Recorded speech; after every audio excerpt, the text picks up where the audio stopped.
like for New Amsterdam Vodka, I was running their sponsorship program for a few years. Basically, what I would do is I would sponsor events. Sometimes it would be, I would pay to sponsor. Sometimes it would be a trade deal where I just provide product. But what success was for me was when, you know, I would be able to invite press and invite influencers. So if I was sponsoring a Grammy party, or if I was sponsoring a Super Bowl party, which I did do, if I was able to invite influencers, invite press, get press to cover and write about our sponsorship, get influencers to post on social media about the sponsorship and their experience and how much they love the product, sending these people to like a Grammys party or a Super Bowl party, like that is so cool. Like that's, it's aspirational.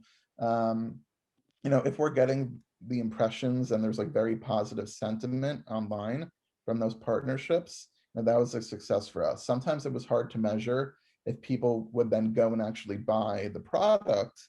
But that was seen as a success. I'd say if you're doing more of like a digital partnership, if you could somehow track via like a URL if people are purchasing your products through that link on the tracking, I mean, that is, of course, a huge driver for success.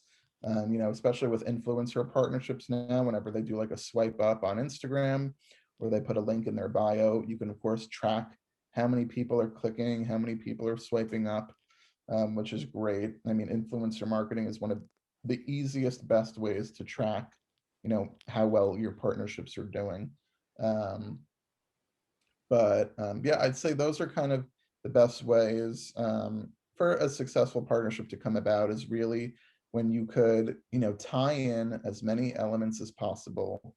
Um, and, of course, being at, whether it's an event partnership or a digital partnership, it's getting that brand awareness, it's driving impressions, and it's, driving clicks, whether it's to your website or it's to a retail partner of yours to drive sales.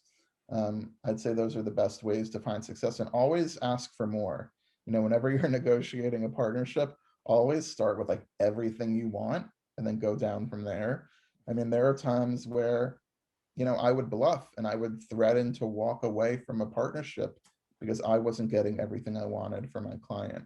And I'd say most of the time it worked, where they'd be like, okay, like we'll give you all of that. Like, usually if you're spending money with them, they're willing to throw in a little bit more.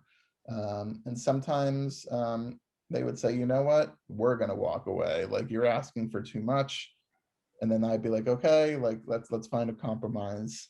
But it's always a negotiation. But I'd say whenever, if you're a brand, whenever you could tie in media, tie in influencers, and get them to post, that's where these partnerships really are a home run.